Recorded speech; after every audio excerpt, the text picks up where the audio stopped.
Hello hello good morning सबैजनालाई। के छ, सन्चै हुनुहुन्छ? अहिले चाहिँ 10 बज्यो है। यो भ्लग चाहिँ सोमबार र मङ्गलबारको हो। मैले भोइस ओभर चाहिँ बेलुका गरिरहेको छु है। यो चाहिँ हामी सिमलकुना गाउँ क्लिनिकमा जाँदैछौँ। त्यहाँ चाहिँ हामीले बच्चालाई तौल्नु पर्छ, बच्चालाई तौलिदिनको लागि, र प्लस चाहिँ बचेको टाइममा चाहिँ ज्येष्ठ नागरिक हेर्ने भनेर गयौँ है। बच्चाहरू थिएनन्, तर ज्येष्ठ नागरिक चाहिँ हेर्न जाने भनेर जाँदै थियौँ। बाटो हेर्नुहोस्, अहिले पनि यस्तो हिलो छ, स्कुटर ल्याउन नसकेर पारी पार गरेर हिँडेका छौँ।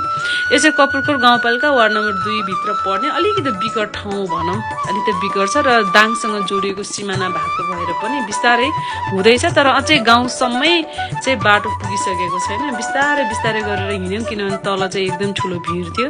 अनि यो गोरेटो बाटो हुँदै चाहिँ यहाँ 2-4 जना हाम्रो ज्येष्ठ नागरिकहरू हुनुहुन्छ। उहाँहरूलाई घरभेट कार्यक्रम गरी उहाँहरूलाई उहाँको प्रेसर, उहाँहरूको स्वास्थ्य अवस्था परीक्षण गरी होइन के कस्तो छ अनि परामर्श गरेर औषधि दियौँ। यहाँ बाजेलाई चाहिँ प्रेसर छ, उहाँको श्रीमतीलाई र यहाँलाई प्रेसरले पनि हानेको थियो। त्यस पछाडि अर्को एकजना बिरामीलाई पनि हेऱ्यौँ है। त्यो ऊ तल मुनि देखेको छ नि, हरियो घर हो। त्यहाँ जानलाई चाहिँ हामी त्यहाँ माथिदेखि आएको, त्यहाँ माथिदेखि आएर बिस्तारै अनि अझै मुनि आइसकेपछि मैले यो भिडियो बनाएको है। त्यो मुनि घरमा जानु छ, कम्तीमा 1.5 घन्टा जति लागिरहेको छ। यो चाहिँ बाजेको घर चाहिँ लाउरे बाजेको घर हो है। यहाँ चाहिँ इन्डियन आर्मीमा आर्मी हुनुहुन्थ्यो र रिटायर्ड आर्मी हुनुहुन्छ। उहाँको पेन्सन मात्र 70,000 आउँछ भन्नुहुन्छ बाजेले।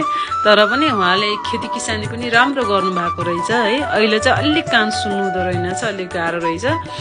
अनि उहाँको श्रीमती चाहिँ बाख्राकोला जानुभएको थियो, अनि एकछिनमा आउनुभयो। बाजेलाई हामीले राम्रोसँग सल्लाह सुझाव होइन राम्रोसँग उहाँले बुझ्ने गरी बुझाएर उहाँको स्वास्थ्य परीक्षण पनि गऱ्यौँ र उहाँलाई आवश्यक पर्ने औषधिहरू पनि लगेका थियौँ होइन। अनि आवश्यक के छ उहाँको श्रीमतीलाई पनि चेकजाँच गऱ्यौँ होइन। अनि उहाँलाई आवश्यक पर्ने औषधि चाहिँ दियौँ। अनि उहाँलाई चाहिँ के छ, सन्चै हुनुहुन्छ, ठिक हुनुहुन्छ भनेर चाहिँ मैले फोटो पनि खिचेको थिएँ होइन। यो औषधि दिँदै हुनुहुन्छ हाम्रो सिस्टरले। अनि त्यस पछाडि एकछिनमा चाहिँ उहाँको श्रीमतीले हामीलाई मिठो चिया काटी हालेर अनि रोटी पनि दिनुभयो, हामीले खायौँ होइन। एकदम धेरै भोक लागिरहेको थियो। अनि बाजेले चाहिँ हामीलाई बाटोमा चिया नास्ता खानु भनेर है पैसा दिइराख्नु भएको थियो होइन। बाजे नदिनु, हामी लिँदैनौँ भनेको त होइन, लिनुपर्छ, तपाईँहरू त छोरी बहिनी जस्तो मान्छे हो भनेर है। बाजेले हामीलाई पैसा दिएरै छाड्नुभयो, मान्दै मान्नु भएन होइन। अनि त्यस पछाडि चाहिँ बाजेले लग्दैन अब म त्यो पैसा अनि भन्दै हुनुहुन्थ्यो। अनि हामी लगभग 1.5 घन्टा पछि चाहिँ हामी माथि उक्ल्यौँ, किनभने उकालो ठाडै